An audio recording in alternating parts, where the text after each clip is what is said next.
Again, good afternoon, everyone. The first Sunday of Lent every year, we hear a rendition of the temptations of Jesus in the desert. Temptations happen to us all the time.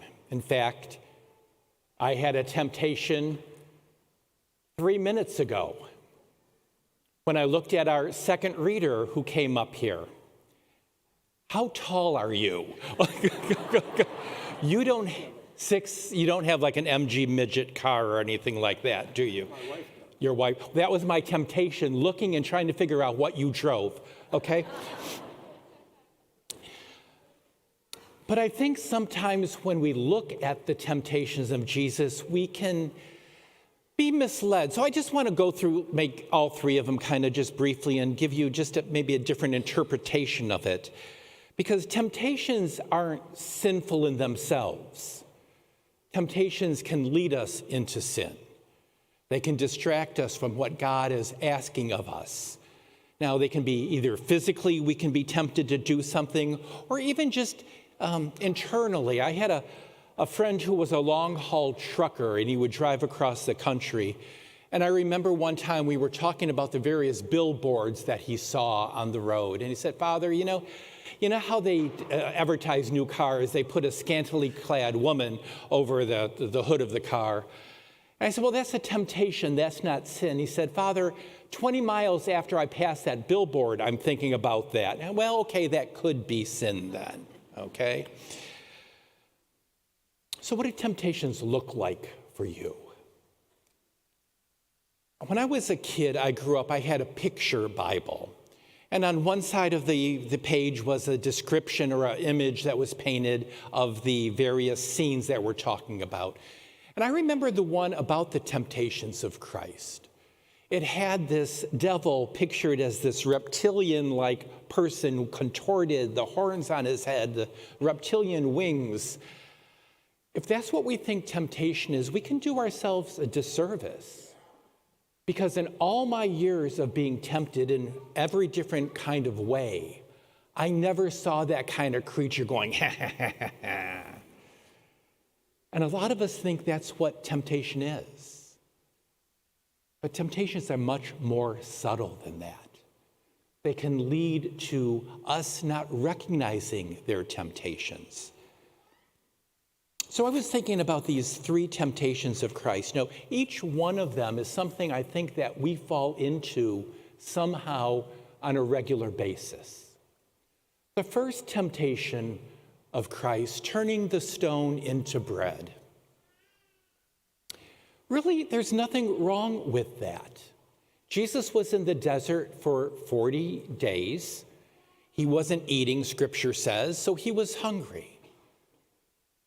I'm sure that the image came to him, oh, if I turn this rock into a loaf of bread to eat, would it really matter? Would God be upset if I did something like that? Well, Jesus didn't fall into that temptation because he wanted us to recognize that we need to rely on God and not ourselves. This was a bodily pleasure that he was going to fall into. A temptation of satisfying his own needs. And I think we fall into that in a couple different ways. One is, I think, I'm going to put myself in your position, so I'm talking to myself here. How many times have I said in a situation, would God really matter if I did this? It's nothing big, but would God really matter? Would God matter if I overindulged in food or drink? Would God really care if I watched something that wasn't maybe fully appropriate on the internet? Would God matter if I spent all my time scrolling on the phone? I'm not doing anything wrong, but I'm feeding my own pleasures. And Jesus wants us to know that we can't rely on ourselves. We need to rely on God. I think the other temptation of Jesus being tempted by wealth and power if he worshiped the devil, I don't necessarily see that just as a temptation of money or greed, but it does ask us what we worship. What do we put before God? Phones, computers, friendships, relationships. What is it that we strive so much to maintain that we put God second in our life? I really see this as a temptation of ego. I think of turning on the news and reading about either sports figures or celebrities or political figures who don't think the law applies to them. They're beyond the law. And I think that sometimes we can think we're the same way. We need to prove ourselves right in every situation. We need to have the last word in a lot of situations. Egos play a big part in our life. I actually know people who volunteer for a lot of good things, and that's a good thing. We all need to do that. We need to give of ourselves to others. But sometimes it becomes all we can do. We volunteer for this, and we volunteer for that, and we volunteer for this. And it's not bad things, but do we recognize that we're taking time away from our families and friends because we think we have to do it? We think we know the best way.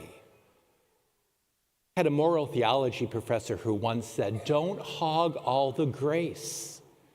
Let other people do things too. Let them do the corporal works of mercy. Let them help take care of the sick. You don't have to do it all." God calls us all to pitch in and lend a hand.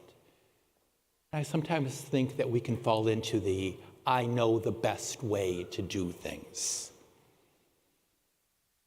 Or the last temptation, when Jesus is asked to throw himself off the parapet of the temple because the angels in Scripture say will support you lest you dash your foot on the stone. Manipulation of Scripture. I've done that. God, if I say this prayer, you have to answer me. God, if I do this, look at me and hear my prayer. He hears them. But we try to control God by some of the things we say or do.